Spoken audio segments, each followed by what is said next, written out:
Next episode is going to be Squid going to the jungle and drinking some ayahuasca with a shaman.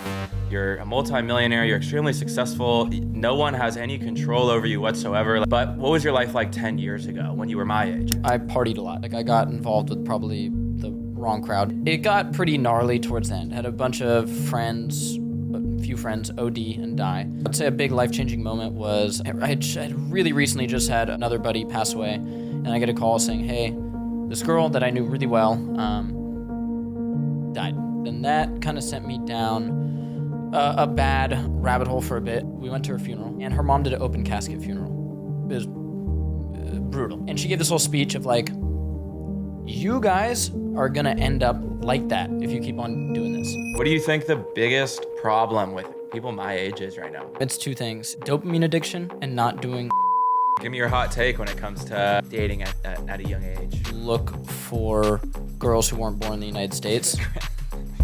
All right, welcome back to the Squid Talk podcast. Brendan, Santa Cruz Medicinals. Yes, sir. Good friend of mine. How long have we known each other for now?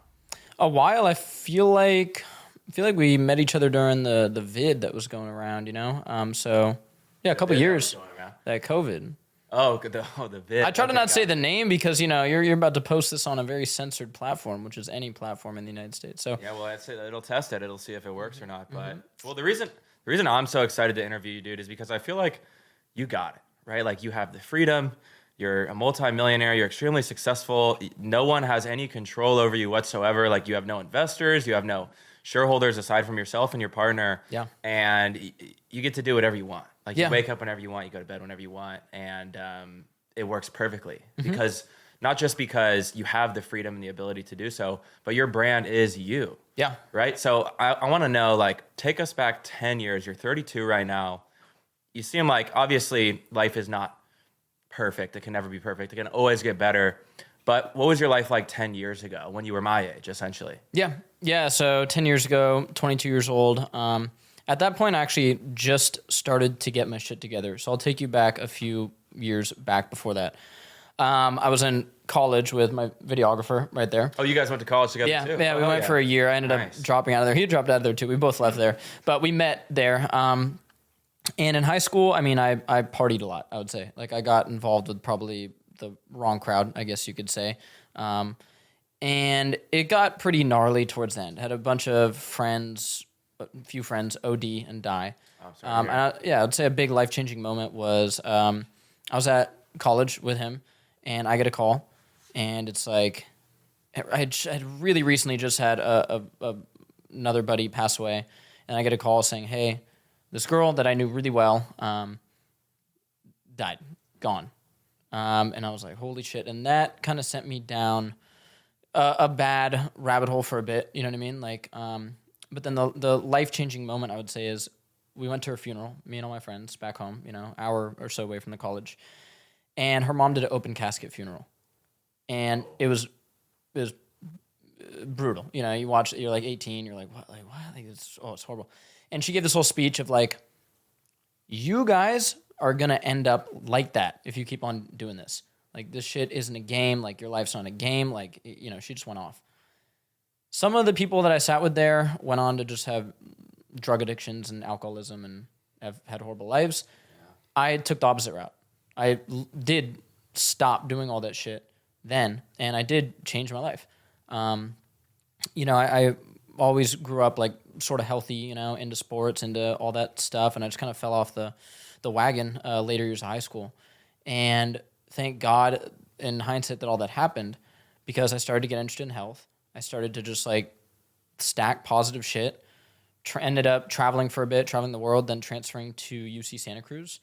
And that's sort of where the journey began. Probably when I was around your age, you know, maybe a little older, started studying at UC Santa Cruz, started getting really into health, and it just sort of went from there. Nice. And then, but have you always been an entrepreneur? Was this your first business? Like, how did you make your first, not just first dollar, but how did you make your first dollar as an entrepreneur? Yeah, I've always been an entrepreneur, I would say. You know, like back in high school and stuff, like we would sell weed, you know. I hear that a lot, to be honest. And then as that industry evolved and became fully legal, I got involved in that industry when I was younger. And me and him both did. But by then it was way different. It was totally just like sales. Like you could put it on your LinkedIn and stuff. Like it was, and it's in a way the health field now that it's legal, you know. So we got involved with that, but that's a very hustly, entrepreneur heavy industry. It's so simple. It's like you buy it for $1, you sell it for $5. Yes. There's no regulations, there's no rules because it's legal, so you get to keep the profits. And if you're good at it and you're an entrepreneur, then you figure out how to scale that. Absolutely. But go ahead. So I think a lot of people that are listening to this are young. You have an audience who's young. They want to like make it, right? I think a big issue that a lot of people have is they try to reach these big goals right out the gate. It's good to set goals and set big goals, like do all that shit. But how I found success is I was just like, what can I do that would make me an extra $500 a month? Maybe, okay. Well, what could I do that would make me an extra $1,000 a month? And it was basic ass math, dude. Okay, we have this product. This company has this product, let's say, and it's $10, and I can sell it for $25. Okay, so I'm gonna make this much money every time I sell one. If I do this amount of numbers, I'm gonna make this much money. It started simple, just like that. Right there, if you like, you're not gonna just like hijack your way into, I'm making 10K a month now. You're going to go through steps. Maybe if you get lucky, you could. But I always had that mindset. I mean, I was the lemonade stand kid. I was always trying to make money, for sure. Yeah, I feel like, and that's so common amongst all the stories of the people I have on, right? Whether they're 32 or 22 and whatever like point they're at in their own life journey, entrepreneur journey, whether they're making millions, tens of millions, hundreds of millions, it's always like, it's never the first thing. And they've always been doing it. Like, especially the guys that are cooking at my age, like a guy like Blake, for example, he started his first business when he was like 9. Yeah. So it's going to take time and you get better. It's like you're leveling up your character as if it was in a video game. Yeah. But, my question, and I think this is like most important because so many people have a hard time starting. And I think starting is actually the hardest part. How did you start? Like you said, you see your friend in the open casket. You're like, wow, okay, I need to get my life in order. What was the first thing you did? Because I think everyone thinks that they need to make the change all at once. But in reality, sometimes it's slower. It's one thing at a time. What was it like for you? Yeah, so like how I got started in this is I realized luckily that the whole system is fucked.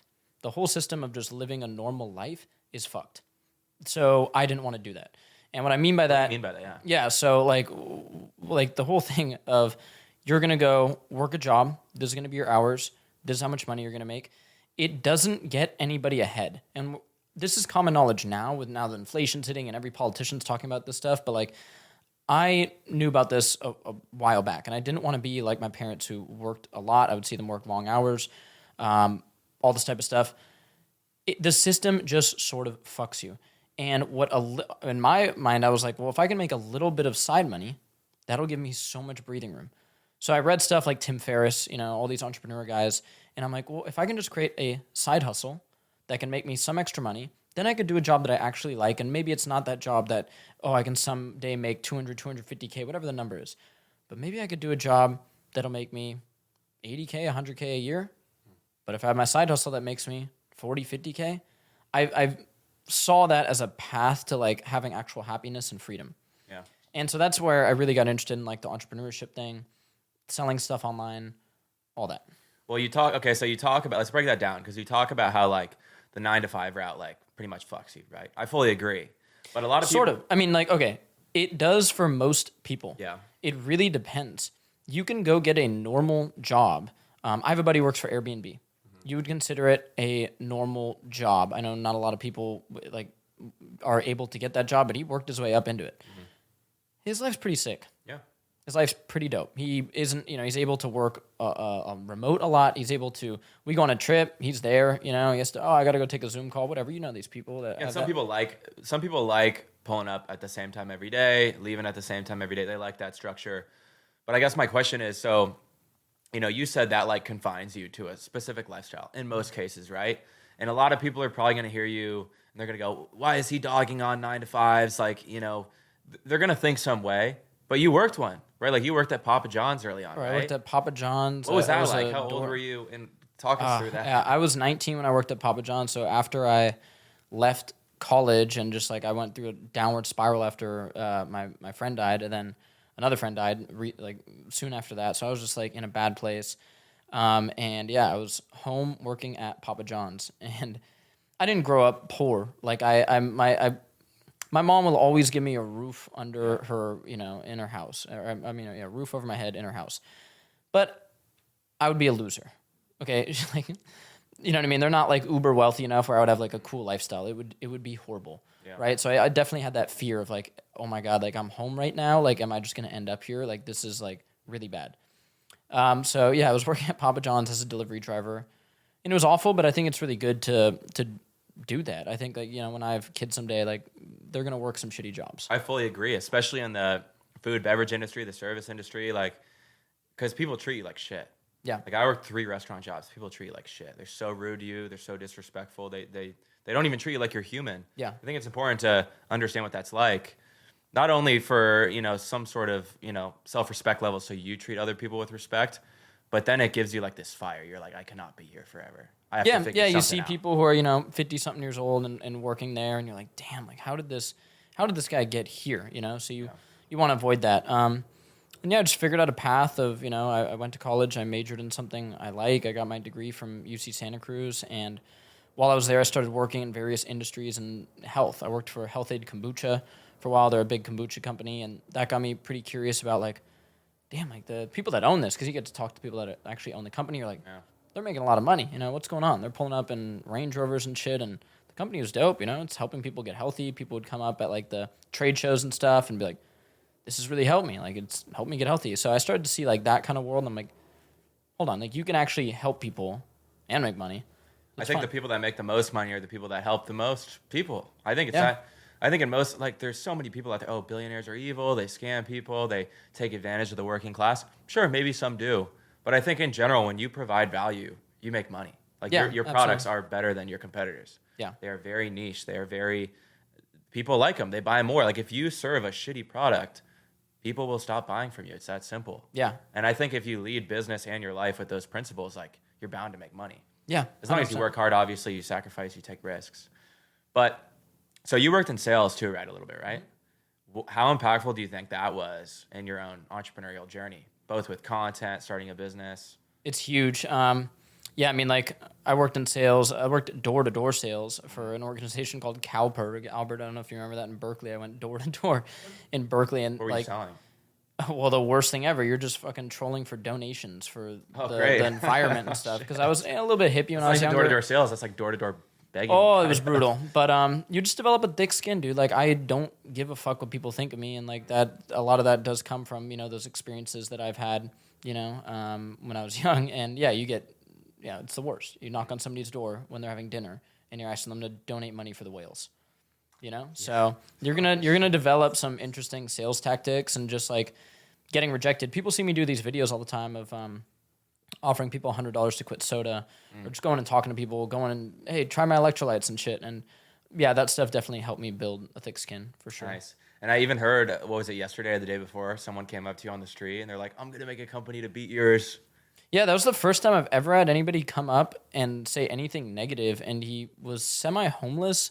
So, like, I'm with a bunch of my friends, and, like, I think we would have, like, really pressed that guy if he wasn't, he was really down in his luck, so we were just kind of like, all right, buddy, like. So this random dude just walks up to you on the street? Yeah, we're in downtown San Diego, and a guy walks up, and he was really nice. He's like, hey, oh my God, I see your videos on YouTube, and I'm like, cool, dude, like, dope, dude, thank you. And he's like, I always comment, like, I try to comment like talking shit, and I'm like, oh, dope, dude. And then we just kind of walk away because it's like a semi-homeless guy. Nothing against the homeless, but like we don't know, what this guy's intentions are. And he's like, I'm gonna create an electrolyte company, and it's gonna be bigger than yours. I'm like, dope, dude, go for it. I don't know if you expected me to like hate on that. Great, go for it. I love electrolytes, man. So yeah. Well, that speaks on your confidence and your personality. Is like it doesn't bug you really. No. At all. You're like, all right, bro. I hope he does. Good luck. I hope he does. Yeah. That's what I think a lot of people don't understand. Is like, when you genuinely want what's best for others, you don't care about what people think at all. Even if it doesn't even matter if what they're saying is truthful or not. Like, you almost feel bad for them. That's what I like to always do. Whenever I see someone commenting some hate shit or someone comes up, no one really comes up and says anything to me in person. But if they would, I'd be like, I feel bad for this guy. He clearly had a tough day. That's the root of the problem. Yeah. Because you're not going out of your way to, like, have you ever gone out of your way to shit talk somebody to put them down? Never. Yeah. Unless it's like a little like, oh, this guy is saying vegan diet's better than the Santa Cruz Yeah. Medicinals diet, something like that. Might do some stuff like that. But at the end of the day, I don't actually care. If somebody is vegan and they feel great, cool, dude. That's all I want. I just want you to feel good. Nice. All right, well, let's talk about the business a little bit, right? I think that's what most people want to hear. So obviously today, multi-million-dollar business bringing in, millions a month, right? All organic, by the way, for anyone who's not familiar with Brendan's business. It's Yeah, we don't do any paid ads. It's like the fucking craziest business model you've ever heard. Like the profit margins must be great. Like you're cooking. It's awesome. The profit margins are decent on some products. Like, dude, like protein. I don't know. You should interview like M at Echo because I'm sure he'd say the same thing. Like, oh yeah, They could be higher, but you don't do it. The protein is very tough to make money on. Yeah. We're like we had the tubs of protein, and we're not gonna make money on those. Well, I say high in terms of like you don't have any cost of acquisition, really, to be honest. Oh yeah, no. Our cost of acquisition is just what we have like a videography and editing team, and that's what we do. I've always thought like paid ads and stuff are cool. I know I'm not like against them, but if I can't be passionate about the product and use it and get views, here's the whole thing. A couple years ago, I just reframed this whole shit of like, of course I want to sell product and everything, but like what I really want, like deep down in my soul, is just to get people on this health wave. Like from the bottom of my heart, I spend hours and hours talking to people about this on and off camera. Doesn't matter when, whatever it is, it's what I talk about, right? That's what I'm truly passionate about. If I can get millions of people that want to get healthier, of course, if I make great products, they will buy them. Yeah. That's the goal. People try to start these businesses where they go, how can I sell product? And, I need to sell this product. How can I sell this many products? If you had 20 million followers, like real followers, would you be making more money than you could ever think of in your life selling your products? Yeah. Yes.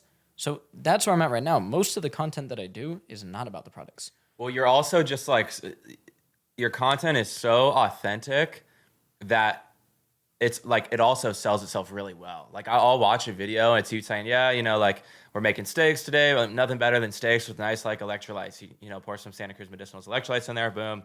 This is like the best dinner I could ask for. Yeah. And I find myself at the end of the video saying, I'm going to go have some of those with my steak tonight. Dude, it's perfect. What I do is 100% who I am. Yeah. I don't have to throw on a face or an act for this.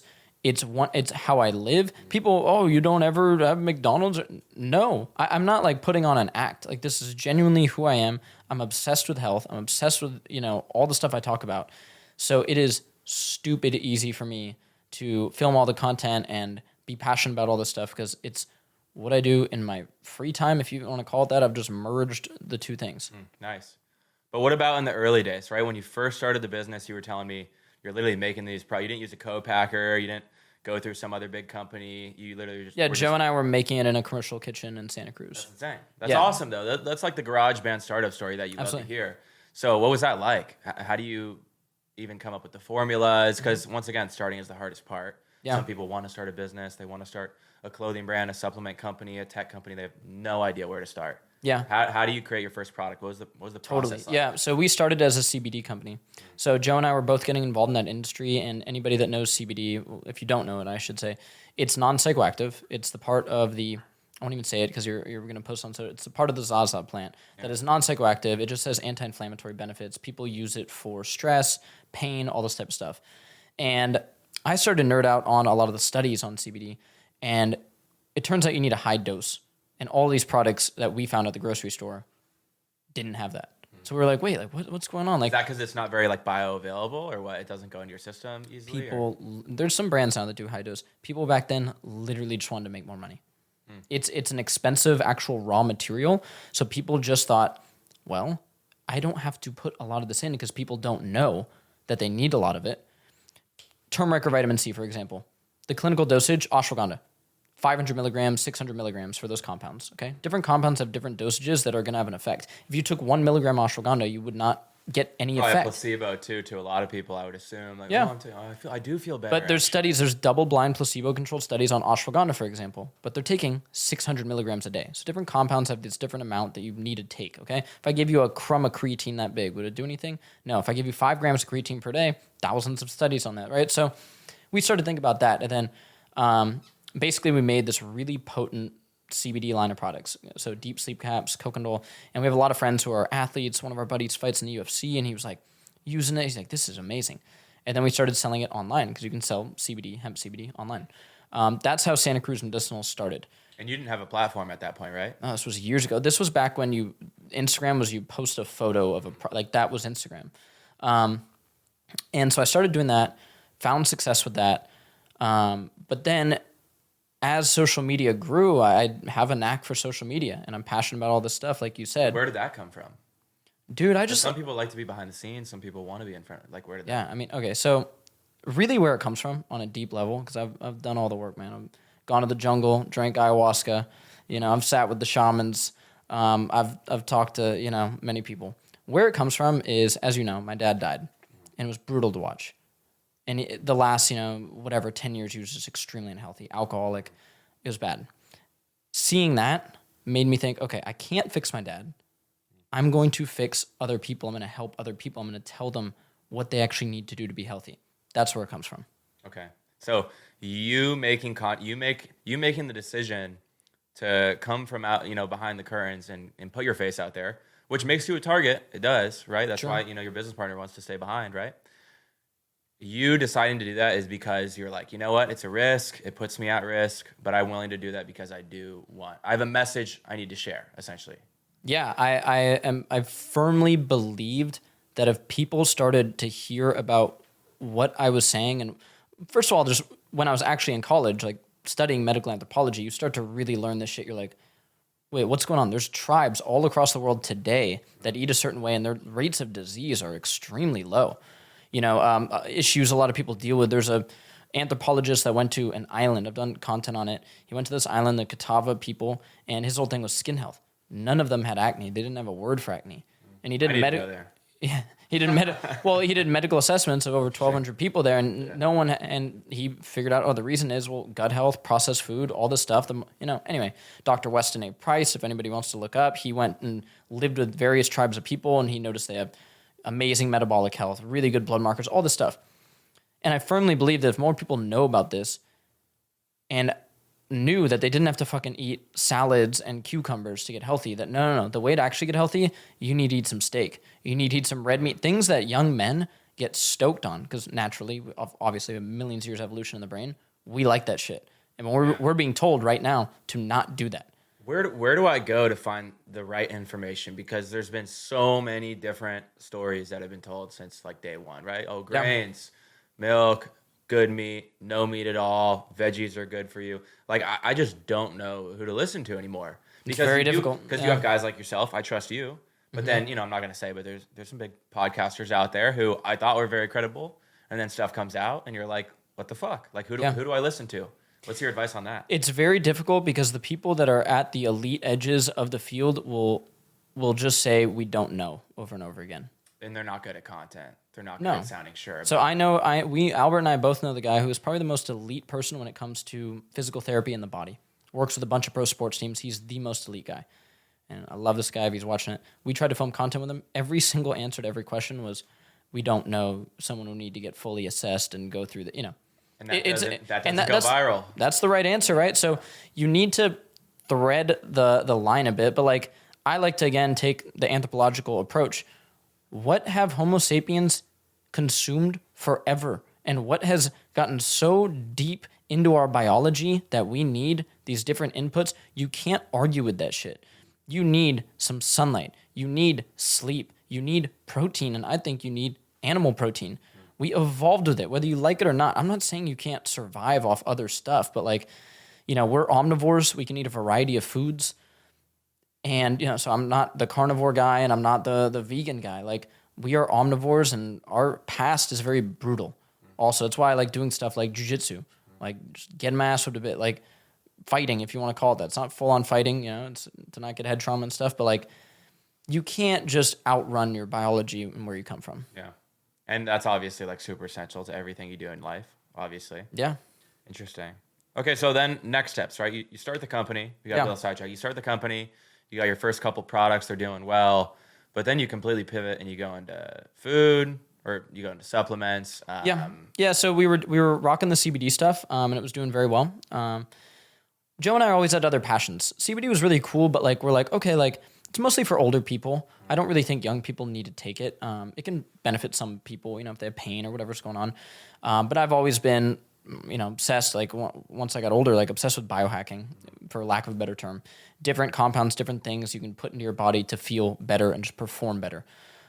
So we started to be like, well, dude, we can make better versions of liquid IV. It's just cane sugar. What's going on here? We can make a better electrolyte. I didn't know that till recently. Yeah, it's wild. A lot of the protein powders out there, you start like, why are they putting all these ingredients in there? Like, is this why my gut hurts after I have protein? Can we make something without that? And now we already had some of the manufacturing established. We were a little bit, we had our feet wet in this game of getting products made and figuring that out. So then we actually basically built out our own manufacturing center, all these machines, and we started to make products ourselves, like you see around you. So you own the factory that you're making the stuff at now? Yes. That's so awesome. It's not a third-party thing. Like we don't hit, other supplement companies. That's why you see the same formulas like all the time. And like, it's a sleep gummy. It's melatonin, L-theanine together. You have websites that you just like, if you can get creative with the marketing, they do all the back end for you. Yeah. And it works for a lot of people. Oh, I get these emails sometimes. I mean, they're just automated emails because like, how dumb are you to email me this? It's like, hey, at Santa Cruz Medicinals, we could start a supplement line for you. Do you want to sell ashwagandha gummies? And you're like, okay. Yeah. But yeah, that's out there. It's like when I get those DMs that it's like, I'll triple your leads. Yeah. At SquidPack, I don't need leads, bro. I don't have any sort of appointments. Yeah. Interesting. So you're growing. So you get to a point where you can create your own factory. You're making your own products now in-house. That's awesome. And how game changer is that for the business? Well, so while that's going on, I'm going viral on TikTok. Yeah. How long ago is this, by the way? This was during the pandemic. Yeah. Okay. Pandemic. Yeah, I'm going viral for various things, and I'm figuring out social media, meeting some younger creators. It's another thing.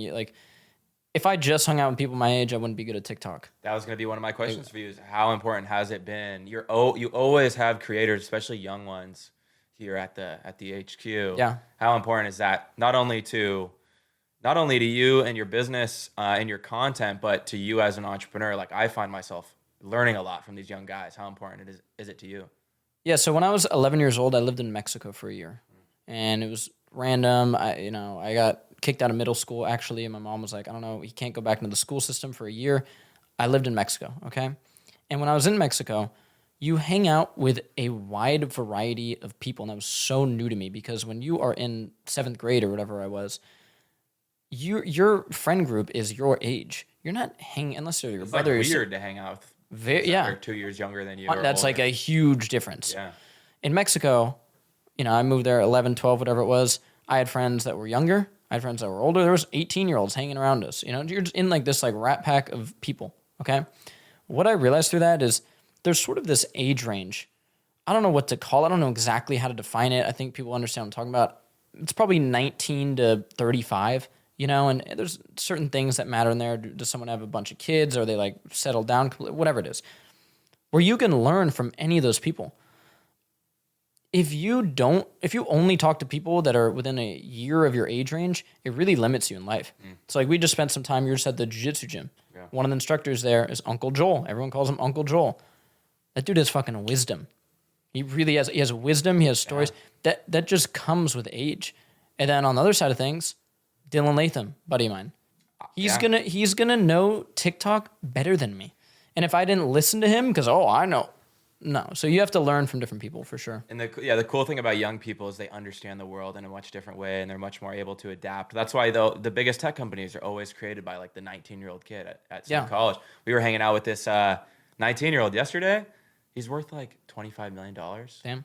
And he's like on the Forbes Council. And he was like the most well-spoken, like stud dude we've probably met in a long time for his age. And it's inspiring.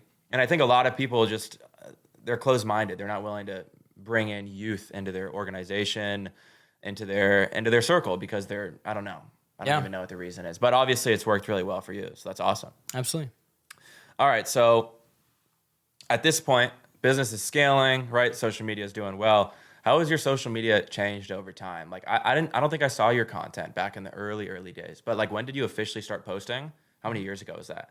I mean, dude, I've been on Instagram for like 10 years. I feel like posting on Santa Cruz Medicinals like 8 years. And how long were you posting before you could say it popped off? You know what I mean? Everyone's got like this curve and then day, boom. Yeah, so like I wouldn't say my thing is like some sudden moment.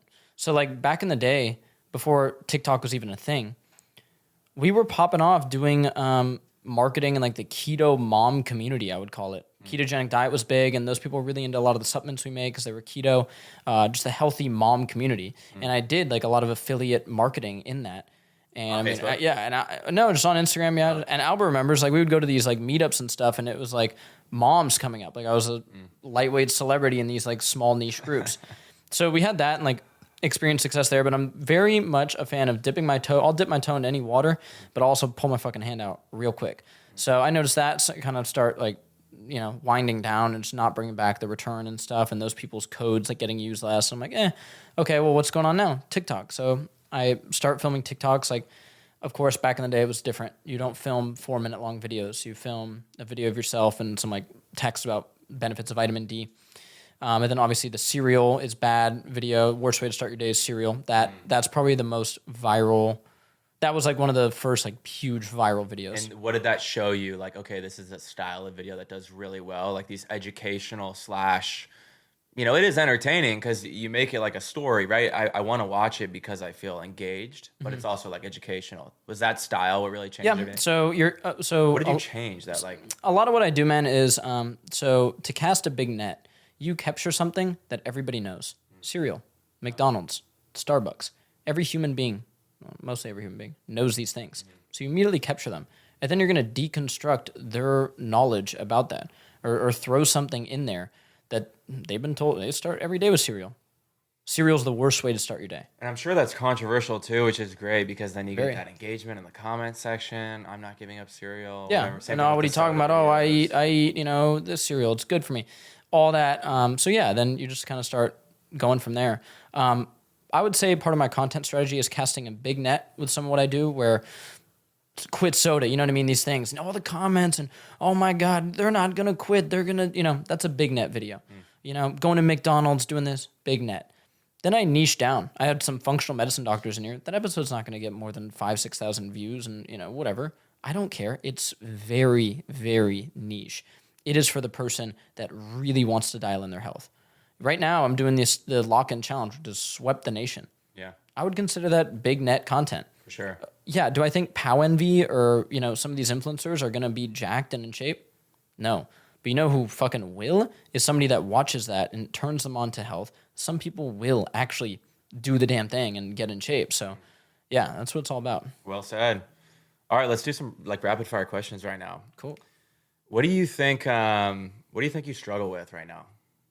Yeah, I struggle with being on my phone too much. I'm devoting too much time to social media. There's no separation, as I said, from my life and social media. So luckily my wife and dog and everything help me unwind. But it can be tough. My phone time is too much. In terms of scrolling or both, editing your own videos or just as a whole? Everything. There's always a good excuse for me to grab my phone and do something. Yeah. Okay. How important is the right partner in your life? You know, you met your girl, back when you were working at Papa John's? Yeah.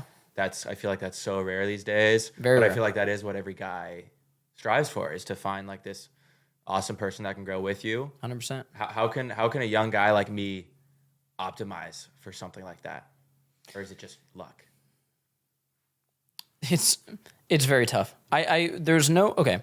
A lot of, and I don't know, like even the content you do, I don't do that content in terms of trying to like, I appreciate what you do, going and talking to different entrepreneurs and you know, getting people like on that path. I don't think there really is a path. I don't know if there's any specific thing somebody can do to like be successful. There's no step. There's no path. Everybody's path is different. You talk to these people, I'm sure you're realizing that. Like everybody's path is different. Everybody starts from somewhere different, you know? Like if I grew up in extreme poverty in Haiti, I would have probably never started this brand. But then on the other side of things, there's people that grew up in extreme poverty in Haiti and became billionaires. So it's really tough to say. And like you're talking about finding a partner, like, yeah, I mean, there's some basic stuff people should look out for, some red flags and stuff, but.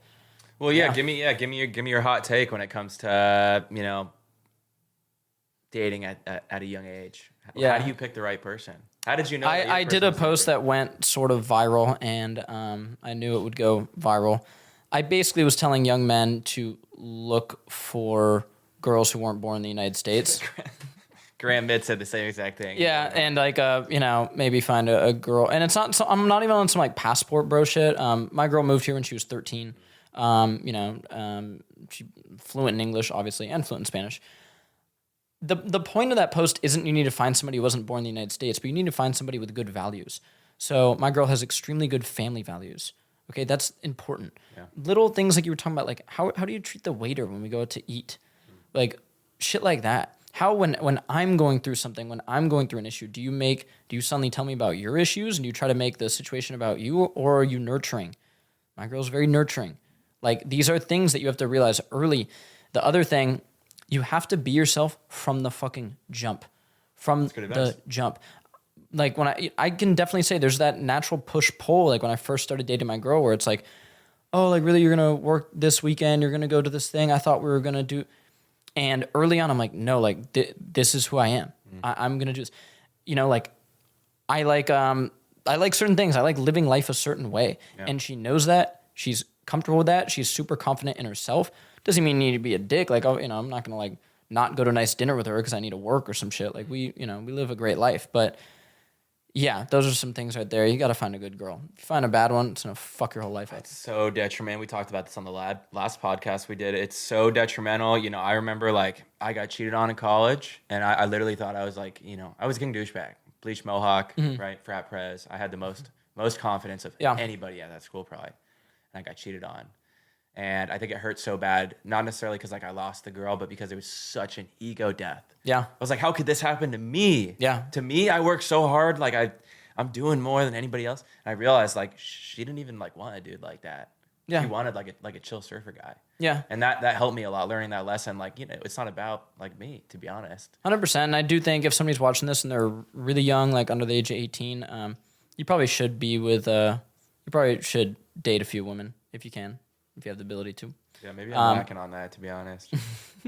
But I feel so, is there a right way to balance it? Like, I feel like for me, and I'm genuinely asking like your advice as an older individual, unk status, right? Like, all I want right now in my life is like for everything I'm working on to fucking boom. I don't even care about the money. I don't care about the car. We talked about this earlier. I just want what do you want more? Do you want fame or money? I want everything, to be honest. Like and it's not. Why do you want fame? Because I'm curious. Like I'm just so like what it is. Like I'm so curious, bro. Like when I was a kid, I just asked. Like I was yapping so much in class. Like every teacher like had to like put a piece of tape on my mouth or kick me out because raising my hand the entire time. Question. And I'm just curious. I want to know what it's like. I want to know what it's like to have like Jake Paul like fame. I want to know what it's like. I want to know what it's like to have 1,000 people working for you. I want to know what it's like to feel that stress, to feel that pressure, to feel that dependency. That's why I want to have like at least 6 kids. Because I want to know what it's like. Damn. That's how I look at everything. Have you ever done any psychedelics? I love shrooms. Okay. I love shrooms. I love like sitting with like really, really smart people and like writing down topics we can talk. I don't like to sit in the dark room, visual shit. I want to sit outside, nice place, and with like really smart, motivated people and talk about life. Would you ever do ayahuasca? Yeah, I would, with the right people. What was your experience like? I think I should send you to New Life Ayahuasca. Yeah, so I mean, yeah, I've done ayahuasca a few times, but the deepest I've gone is in the jungle of Costa Rica. I went with my wife back then. She was just my girlfriend. And yeah, you go deep. What do you think I would get from that? You get to, hopefully, if you do it right. Look, okay, here's the thing with psychedelics. Psychedelics don't, ayahuasca, for example, it's not going to fix everything. You're not going to, oh my God, I fix everything. But it will allow you when you go in with the intent. Part of it's just the intention that you're going in. Like, I'm going to this place in the jungle. I'm going to do some work on myself. I'm going to take this medicine. Some part of it's actual medicine, they've done some brain scan stuff. You can like nerd out on all that. But I think a lot of it's just, you could even do it without doing the ayahuasca, right? Yeah. I think you should. But what I got out of it is sort of figuring out what I like in life and what I want. I don't, the fame thing is cool because people are running up to me saying I help them get healthy and stuff like that. It's an awesome feeling. But I'm almost feeling like I don't want fame like that. Like there was an opportunity I had to do this like social media thing that probably would have gone very, really like viral, but like it just wasn't it didn't, it was like not like pushing my message forward at all. I'm like, I don't want to do that. I don't want to be more famous. I just want to help people, stack some money for sure. But more than that, like I just want to make the world a healthier place. I feel like I am and I have. But I think you need to figure out like what you want deep down. I know what I want though. That's the thing. I don't feel lost at all. I feel but I mean, okay, I think you need to figure out why you want what you want. Why do you want to be Jake Paul status? Like, why do you want to manage 1,000 people? I think it's just like, why not? Yeah. That's kind of why not? And it's so fun. Like living on, it sounds so, like living on the edge of your seat. It's like every time I feel like I get comfortable, I want to do something more. Like 2 days before we come out on this trip, I had hired this great videographer. He moves in, I get a new place. He moves in with me and then he fucking quits like the day before we come out here. And super stressful.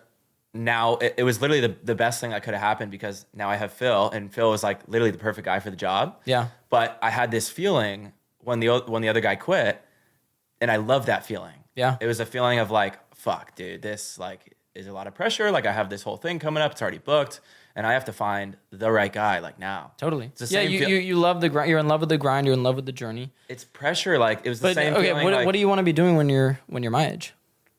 Grinding, dude. I want to I want, when I'm your age, I hope I do have this like, that's the whole point with this new series we're doing, this Entrepreneur's Entourage, is I want to, okay, I think a guy like Andrew Tate, hopefully this doesn't get censored, I think he missed out on such a great opportunity to have a really awesome impact because he had, like, there really is like a serious lack of male role models in a lot of different areas of life.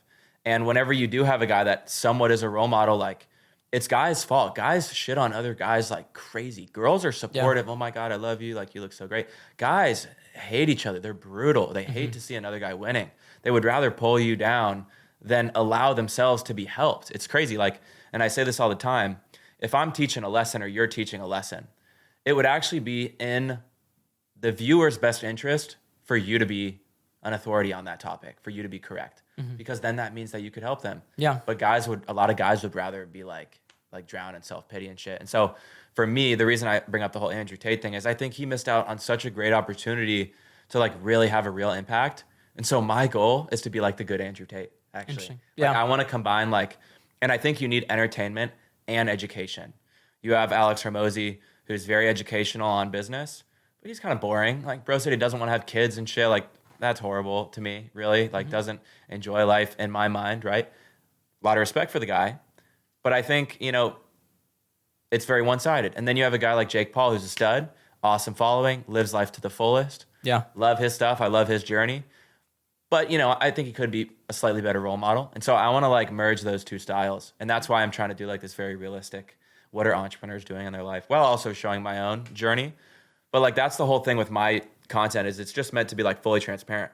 I've talked about everything from like fucking up hard in business, losing tons of money, not being able to get hard. How embarrassing is that? Like, I just try and give like the most honest advice from my own experience. And I feel like it's also kind of like therapy at the same time. Yeah. Oh, I think a lot of content is definitely therapeutic. Yeah. I totally agree with that.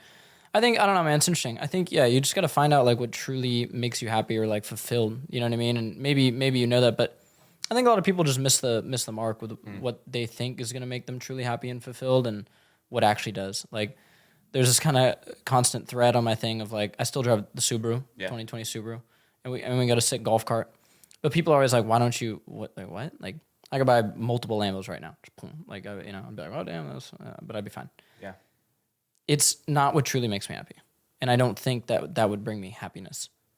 So like, yeah, a safe, nice car will make me happy. I might get something cool in a little bit, but like, I don't know, man. I think I see a lot of entrepreneurs on TikTok sort of sell this like lifestyle to people, right? Of like private jets, really nice cars, all this type of stuff. But sometimes they miss out on like the other side of like what truly makes you happy. Like, what are you gonna take with you like when you die? Like, what are you gonna be like? What's gonna make you feel fulfilled? Yeah. And some people do a good job at mixing it. Shout out Rob the Bank. I think he does a good job at showing some of like his family and like, I feel like that dude is putting off a good message overall. Yeah. But yeah, man, I think you should go to the jungle and drink some ayahuasca and figure out some stuff. I'm down. Sounds a little scary, but I'm down. So one thing that we talked about last time I was here is you kind of mentioned that sometimes you have trouble living in the moment. You're always, and it's, I think it's really difficult to live in the moment when you're an entrepreneur. Yeah, Because you need to always be planning. It's like 100%. It's like if you're the captain of the ship, which essentially you are as an entrepreneur, you're always looking forward. Are there rocks? Is there an iceberg? You're looking out for potential threats, incoming pirates, but you're also keeping a lookout. Oh, there might be an island with treasure on it. Yeah. You need to always be looking forward. And as an entrepreneur, you also always need to be growing. How do you balance living in the moment with staying prepared for the future and looking ahead? Yeah, I still do a bad job living in the moment in terms of when it comes to the business. Yeah, I do a bad job at that still. Like when we launch products or like this thing's an extreme success, like I guess I don't really sit back. I always kind of think things could be a little bit better, that we could, what's the next thing for sure. Overall with life, I feel like I'm doing a decent job of like starting to step back and like live in the moment a bit. But also like the job's not done, man. Like, I don't know. I got a buddy who, I feel like he's not, like he's created some success, but I feel like he's not like doubling down, tripling down on that success and working. Like, bro, life could be so much worse. Like I could be working so much harder for so much less money and doing something that I'm unfulfilled by. And then like, luckily living in Mexico when I was young that year, like it really showed me, dude, people have it so much fucking worse than us. And they have to work so much harder. So who the fuck am I to sit back and not take advantage of this opportunity? Yeah. And just like half-ass it. So that's what I actually get. I sometimes get upset with some of these young influencers that come in here and they don't realize how big of an opportunity they have. Yeah. It sometimes frustrates me because it's like, oh my God, dude, if you knew what like you would have to be doing if, you didn't have this, it would be, 9 to 5, constant work, somebody fucking yelling at you and you're making Maybe even feeling like 1/100th. unsafe because you're in a bad area. Yeah, 100%. I think that's a good way to look at it. Like, why waste this opportunity? Yeah. Right? If you could be working a little harder and you enjoy it, why not? Why waste? Yeah. And you're also very young still, too, all things Yeah. considered. So, like, I think you're doing it right, dude, in a lot of ways. Okay, so what do you think your superpower is or your hidden talent? Do you have one? Like, why is Brendan Ruh like? I feel like I get along with almost everybody. Yeah. Now, I think that comes from the place I'm at in my life where it's pretty easy to get along with people. I don't really need anything from people. But I get along with everybody. I've always had a lot of friends, a lot of acquaintances, stuff like that. I like people, man. I'm interested in people. I'm interested in life. So, yeah. I think I have a philosophy that I try and live by, that all opportunity comes from people. And I think there's a lot of people my age that don't understand that. Mm-hmm. And they just want to win at all costs. And I think in general, like if everyone does like you, people are going to want to help you. You need help to succeed. You need someone to buy your product. You need someone to share your video. You need someone to invest in some cases. You need someone to write a good review. And I think if you are really likable, you can achieve like almost everything. I think that's maybe one of the most important skills. It's not even really a skill. It's just a way of living. I think it's trying to be moral and right and have those values. What are like your top 5 values that you like are non-negotiables?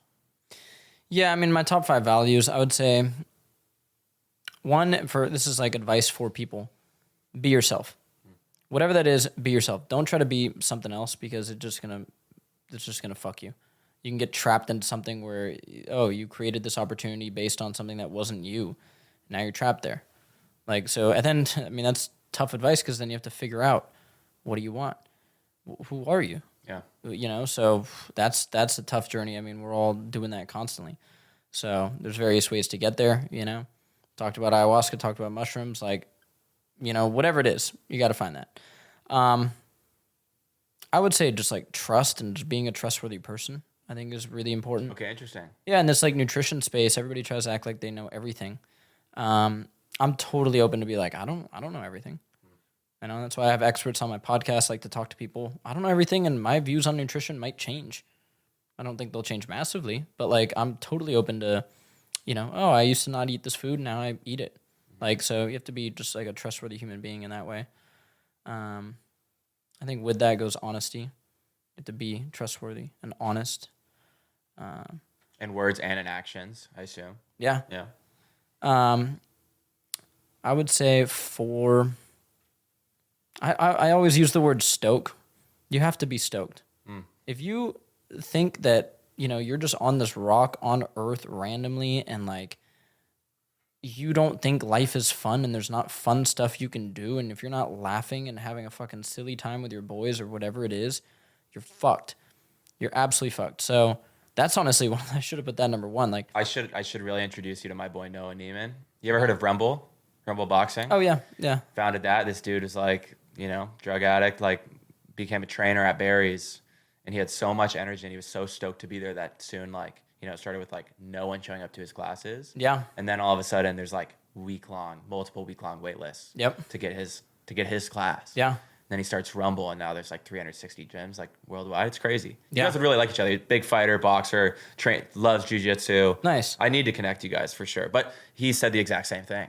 And Dude, it was if you aren't excited by this life, then you're never going to create anything good, and you're never going to provide value to anybody because people are going to pick up on that, and you're just missing out on the whole point of life. And people like being around people that are stoked. It's infectious. So, Yeah. Absolutely. And then what's number 5? I think number 5 is just persistence. I think a lot of stuff with content, I think a lot of people watching this probably want to start a business, do content around it. Persistence, consistency go hand in hand. Like, my content's great, love it, but like a lot of it's just really good consistency. Yeah. Like you have to put out a good amount of volume out there to find out what works. Like people just see these videos pop up in their feed, whether it's a recipe or, I just did a McDonald's one that has millions of views now. We ran that concept a few times. Some did well, a couple 100,000. Some didn't do well. Then this one just goes off. Nice. And people just see the success. Yeah. So they go, oh, cool. He figured out the style of video and just did it and posted that, and that's where it is. No, if you go back, if you dig deep, you didn't see the one that had fucking 20,000 views, whatever it is. You saw the one that has 2 million. Yeah. And that's consistency. Well, that's another great point about content itself is people worry about, I posted a bad video. If you posted a bad video, no one's going to see it. Yeah. So like, just keep posting, right? I posted 743 videos before my first one went viral. Okay, a couple more questions real quick. If you could go back in time, 20-year-old self, this isn't really a what do you regret question. It's more of just like if you had 30 seconds, boom, popped into your 20-year-old's life. 30 seconds, what do you say to him? Do you say you'll be fine? Or do you give him a piece of advice? No, I'd probably say something like stay healthy and start building. Okay. Like I could have built this thing earlier. I could have built more things earlier. So you have to start. Like people fucking think people will run up on me at the gym like I want to start something. I'm thinking of doing these 9 products. Like what are you talking about? Start with one. Start with one fucking thing. You want to sell a t-shirt? Make a t-shirt. Go sell it to somebody that you don't know. Like it's literally that fucking simple. Yeah, no idea comes out perfect at the beginning. Mark Zuckerberg said that the other day. No idea comes out perfect. I mean, my fucking first prototype was a joke. But yeah, the earlier you start, the better, because it is a time thing, and it's whatever you call those curves. It's the curve, an exponential curve, right? Yeah. And that's compounding how returns. So, yeah. Okay. What do you think the biggest problem with people my age is right now? What are people getting wrong? What are people not doing? 23-year-olds, maybe slightly younger, slightly older. Yeah, it's 2 things. It's dopamine addiction and not doing the hard introspective work. Okay, so like there's a lot of ego with people your age because of social media. And I also think basically you guys all probably have a bad dopamine to adrenaline ratio. There's this functional medicine doctor we had near who does these. You can actually test that ratio, and social media can really fuck that up. So they're just addicted to dopamine. We all struggle with this in the modern world, but it can kind of warp your brain into feeling unmotivated and not following through on stuff, and that can be a huge issue. I see that a lot with young people. They don't follow through on stuff. Because dopamine is involved with that. You can listen to Andrew Huberman talk about like what dopamine does. It's drive, it's motivation, it's follow through. It's not testosterone. People think testosterone is that's involved with it, but it's like dopamine. So that's a big issue. How do you fix that? Follow through? Hold yourself accountable? Yeah, I mean, there's various ways to fix it. I mean, you can scroll on social media less. There's like a huge health aspect to it.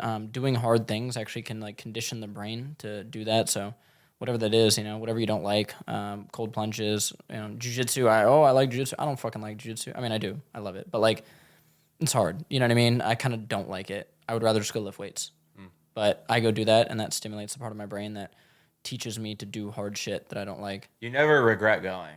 That's what I'll say. I haven't trained nearly as long as you, but I used to train, and I never wanted to pull. I'm gonna go fucking wrestle with sweaty dudes. Like, probably get scraped up. My fucking ankle's gonna hurt after, my neck or something.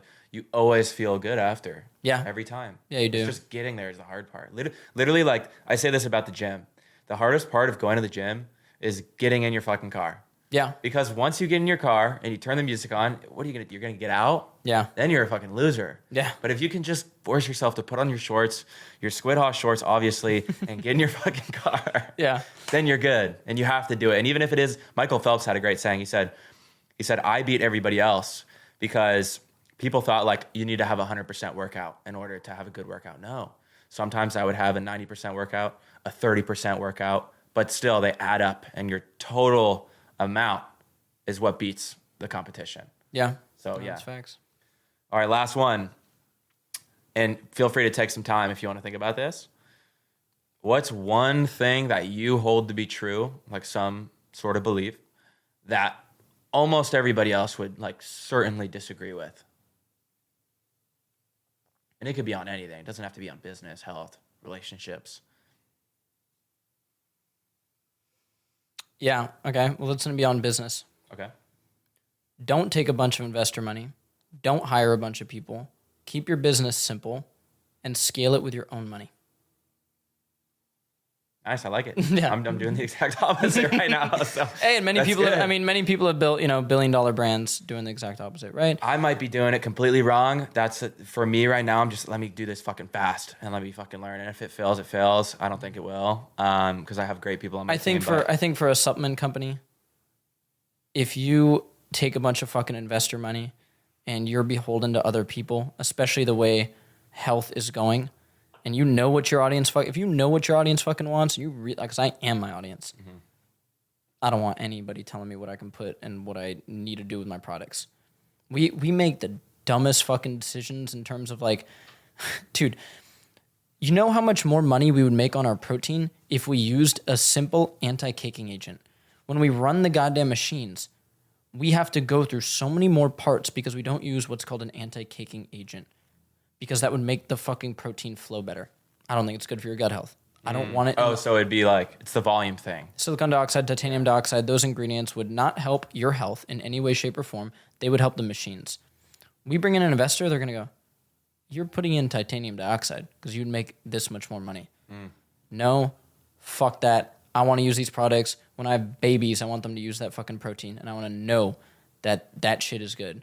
So that's why I don't really take on investor money. So I love it, dude. Yeah. Well, it's been a pleasure having you on, even though I'm in your room and we're using your cameras and everything. So thank you for having us. Absolutely. That was awesome, dude. I really respect you, obviously, and for a lot of different things. So, thank you. Thank you, man. Next episode is going to be Squid going to the jungle and drinking some ayahuasca with a shaman. Awesome. About to go deep.